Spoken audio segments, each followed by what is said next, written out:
Humility shines best in silence. September 01, 2019. A Christian minister once told his audience, "Are you humble? If your answer is yes, then you are not humble." A truly humble person is seen as someone who is unassuming, who considers himself least of all, and who treats others as superior to himself. For most people, though, humility seems to be an appealing yet elusive trait. Can anyone be truly humble in this ego-driven world? Consider the following habits commonly observed among truly humble people: listen more to others, talk less about themselves. A humble person thinks he must learn more, so he'd rather listen to knowledgeable others than brag about his own achievements. Kneeling in prayer as the perfect embodiment of humility. Interestingly, truly humble persons possess great knowledge but avoid flaunting it. They prefer to be like silent sponges than noisy but shallow brooks. A Bible adage says, "A wise person listens and takes in more instruction." Proverbs chapter 1 verse 5. In a large way, humility leads to wisdom. Practice limiting I or me in their vocabulary. Try listening to any conversation, particularly your own. If you can count the times each one punctuates his words with I or me, you will probably find your whole dialogue peppered with them. Why? Because by nature, people think mostly about themselves most of the time. Thus, even while in a conversation, any person fails to really listen because he is more interested in what he wants to say next. He tends to out-talk the other person, so both parties end up not really understanding each other at all. Consider others better or wiser than they are. A humble person is aware he has limitations, no matter how educated, skilled or talented he may be. In this world, some are certainly superior to others in any way because of age, experience, breeding, or education. Only the truly humble, however, is likely to acknowledge his inferior position compared to others. And even if he senses the other person is inferior to him in some ways, he does not look down on that person but strives to look for traits or conditions in the other person which he could admire.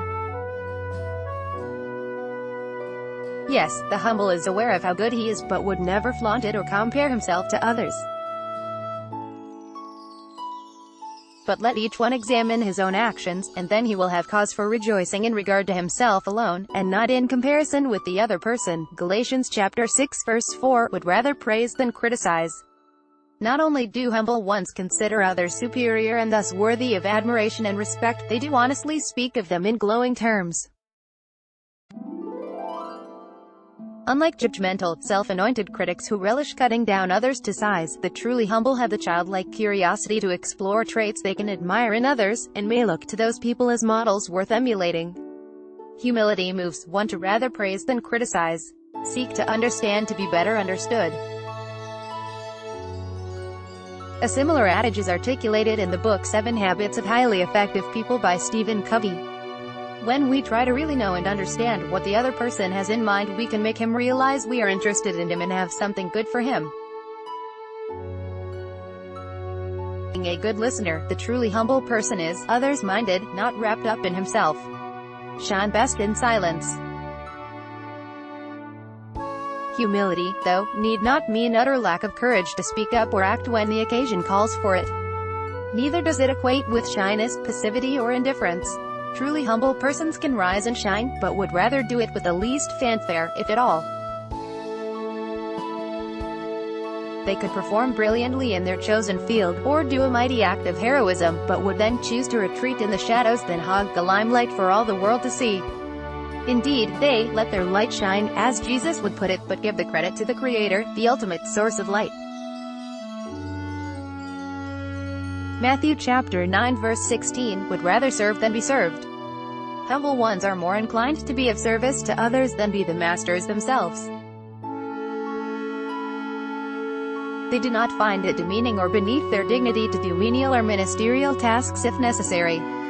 Perhaps the best remembered act of humility was done by Jesus, when he unceremoniously washed the feet of his apostles. At another time he said, "Whoever wants to be great among you must be your minister, and whoever wants to be first must be your slave." Matthew chapter 20 verse 27, "The Son of Man came, not to be ministered to, but to minister and to give his life as a ransom in exchange for many." Matthew chapter 20 verse 28, ever forgiving. Unlike the self-centered, the truly humble does not easily take offense when others wrong him in any way.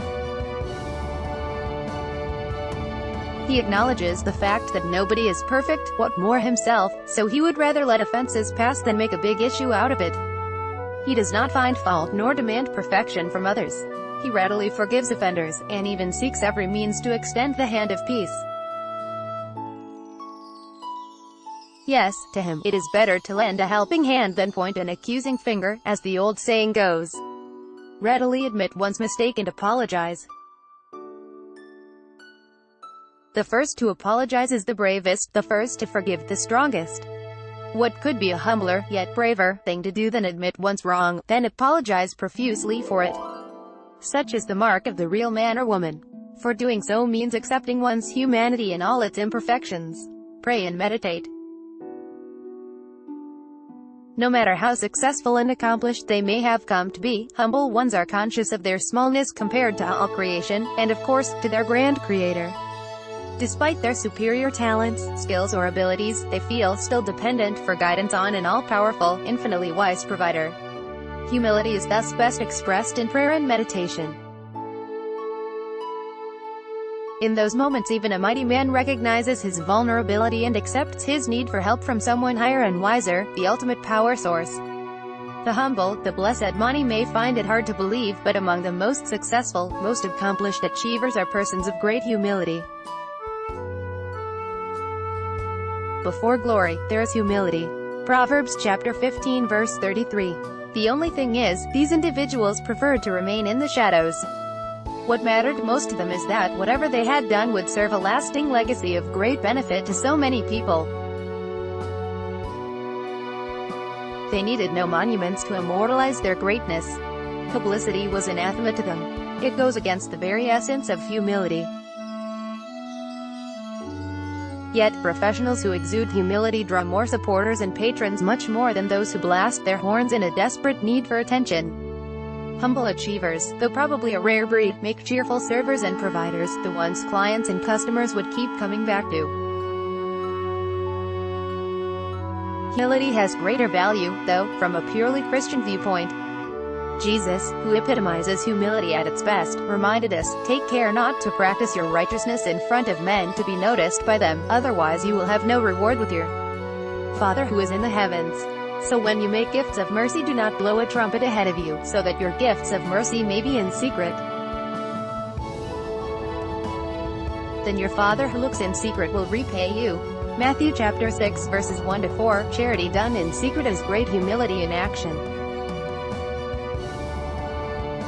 Though not expecting anything in return, the silent but cheerful giver enjoys a blessed status in the eyes of God.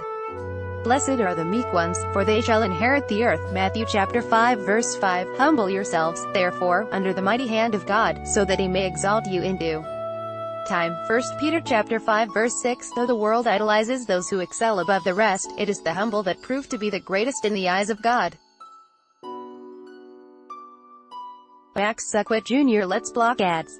Why?